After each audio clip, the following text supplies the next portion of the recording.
অবশ্যই শেষ অবধি দেখবে, তবেই তো হাসি আর পায়খানা একসাথে পাবে। ওই সবাই চুপ কর, আমাদের লিচু মালিক চলে এসছে। গুড মর্নিং মালিক। হ্যাঁ গুড মর্নিং, গুড মর্নিং, সবাই বসো।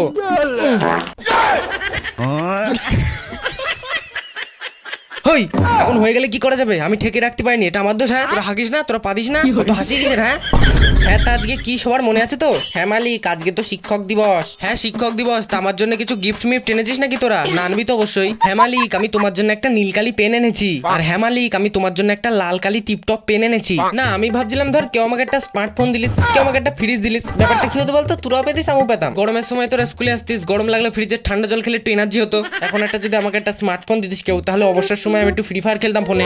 হ্যাঁ কোন শালা আবার পাদলো রে? শালা পুরো ঘাম পচার মতো দুর্গন্ধ। থুথু। ভাই এইবার কেউ পাদিনি রে, আমার তো মনে হচ্ছে মালিকের সেইখান থেকে আসছে দুর্গন্ধটা। ওই তুই শালা কোনখানে কথা বললি রে? আরে মালিক, আমি তোমার বগলের কথা বললাম, তুমি তো সবসময় আজে বাজেই ভাবো। ও আচ্ছা আচ্ছা। তা মালিক, তুমি শিক্ষক দিবসে আমাদের কিছু খাওয়াবে না? যাস শালা, এতগুলো ছাত্রকে খাওয়াতে গেলে তোমার প্রচুর টাকা খরচ হয়ে যাবে। এক কাজ করি, পায়খানা পেয়েছে নাম করে পালিয়ে যাই। ওই তোরা একটু বস, হ্যাঁ আমার খুব জোরে হাগা পেয়েছে, আমি একটু হেগে আসি, আমি একটু ভরাত করে হেগে আসছি।